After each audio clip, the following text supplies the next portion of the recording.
Hello, good morning. I'm Ronnie Carias. I'm going to identify the different parts of computer.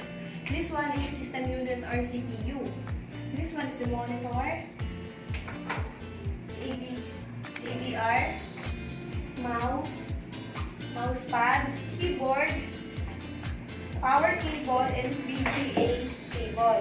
This VGA cable, when we're connecting system unit to the monitor, and this one is the power cable to connect to the power here from ABR to system unit, and also from system unit to monitor. Now we're going to connect our desktop. First, we need to put this mouse here. This is the slot in the back. This one is the back panel. This one is a keyboard. We will put here.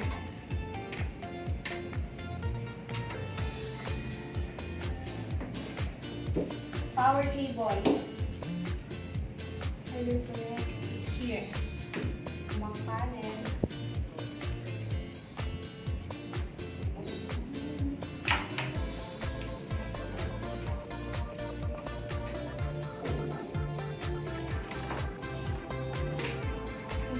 For the monitor. This one is for the monitor. And after that, I will put this in the ABR.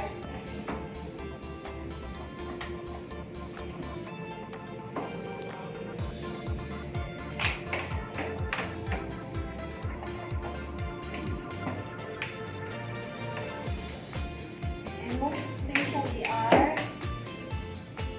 VGA cable to connect our system unit to the monitor.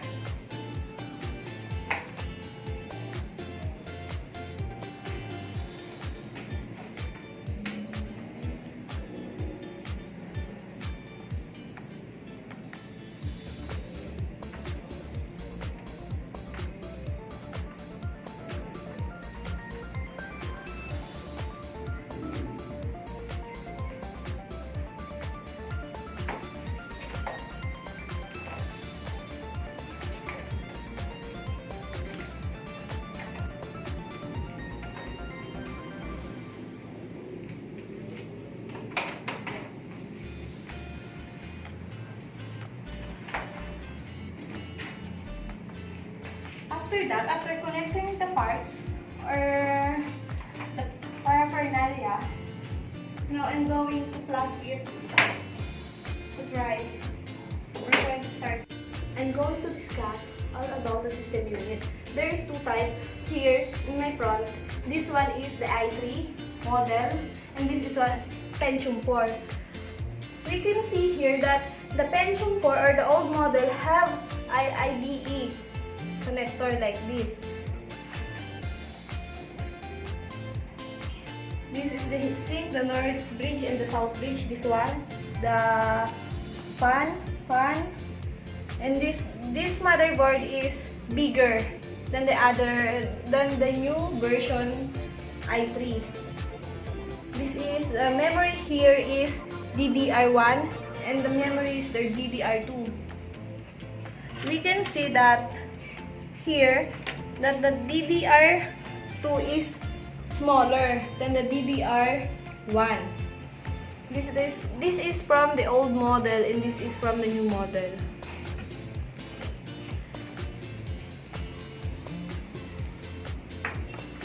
This model is upgraded. This is the front of the system unit. This one is the DVD player. This one is the USB port, the mic and the speaker, power, and the reset panel. This one is the back panel. This one is for the power port or AC pan. This one is the back panel. This one is the PS2 port. As we can see, most of the gadget or like mouse, keyboard is using USB port. Like this. And this is the VGA, HDMI for projector connector. And this one is for the LAN, the network, the USB, the mic, and the speaker. Today, we're going to disassemble this system unit. This is the case.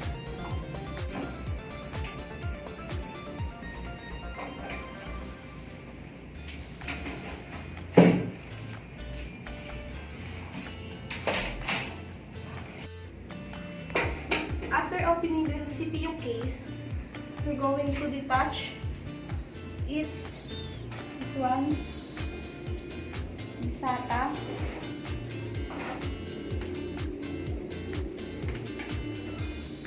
We need to be careful. Every cable here is have a lock like this. You need to press here like this.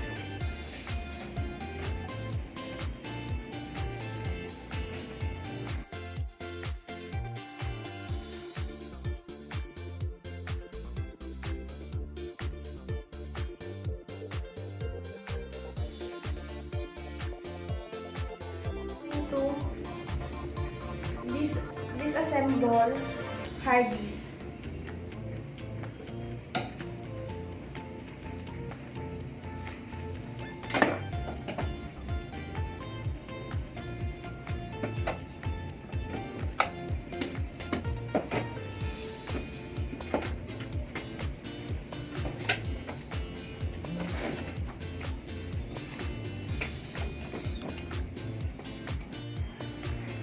This one is the hard disk. We just need to be careful. This is so expensive. This one is the SATA cable. I will put in this side. And this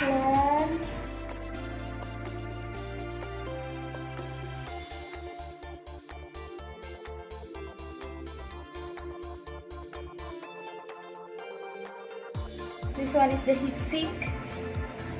We're going to pull it. And that one is the processor. This one is the CMOS battery, the North Bridge, video graphic. This one is the DDR1. We just need to be careful. That one is the thermal paste. It helps to protect our processor. This one our memory. This one is for our USB port, audio, and mic. This one, this pin.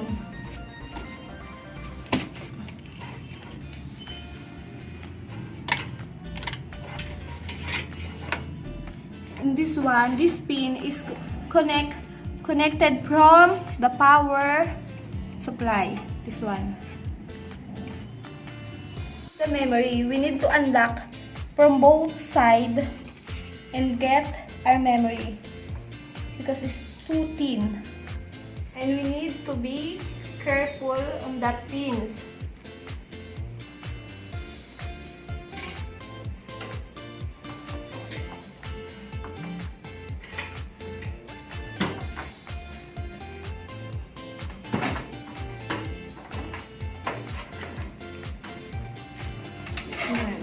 This is our motherboard, where all the parts of the computer are connected here.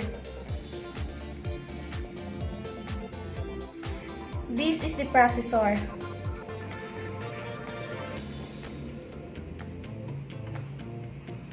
Like this. I'm going to detach it.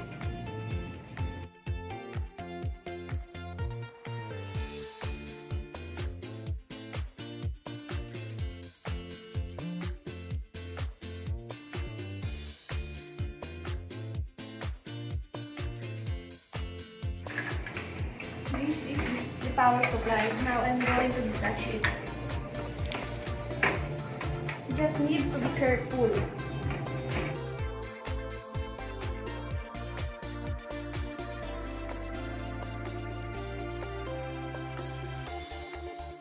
Now I'm going to detach the motherboard.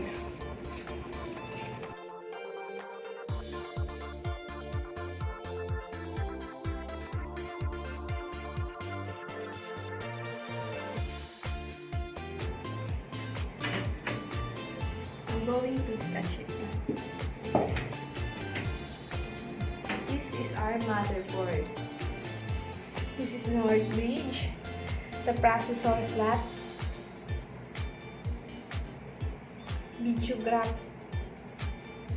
videographic slot, memory slot. This is the pins where the SATA cable and the power supply is in it. And this one is for the USB port, speaker, and mic. And this one is the DVD.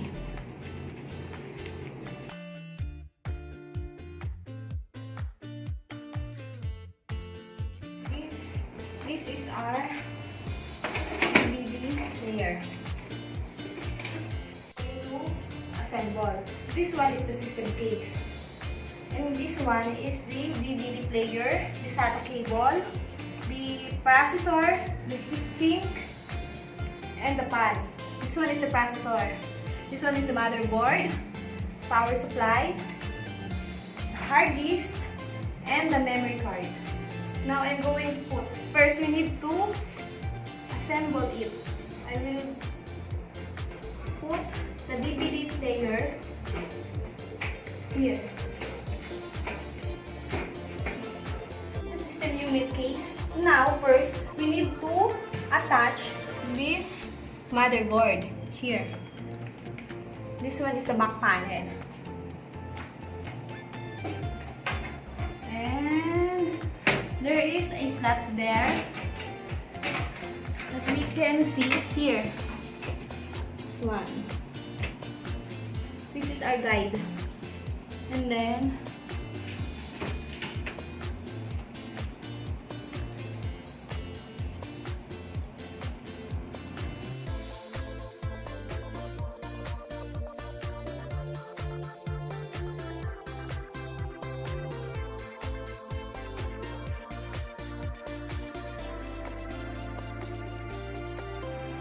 this one is the processor.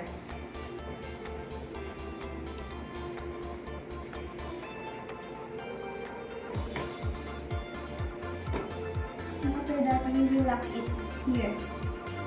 This one is to serve as the air lock. The heatsink.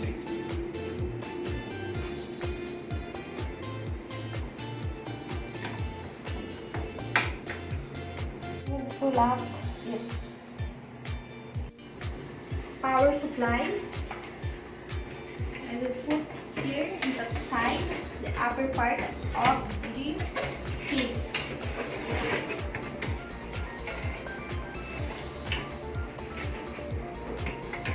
Power supply.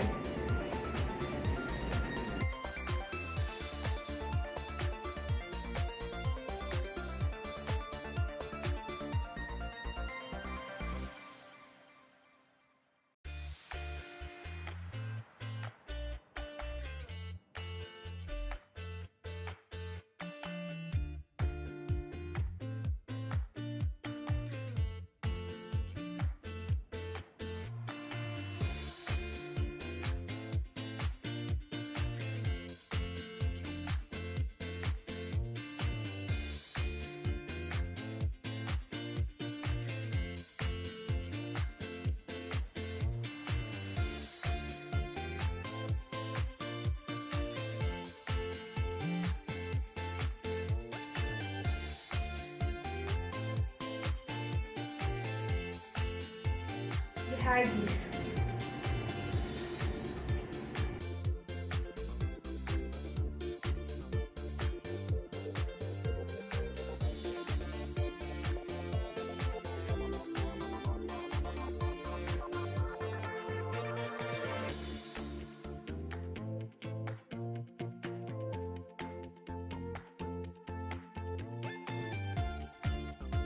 one is the pins, USB, audio, and HDD, power, reset, power lead, and power lead.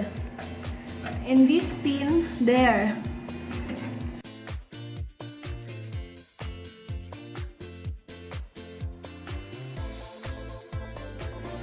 Now, after we put this cord or connector, we're done.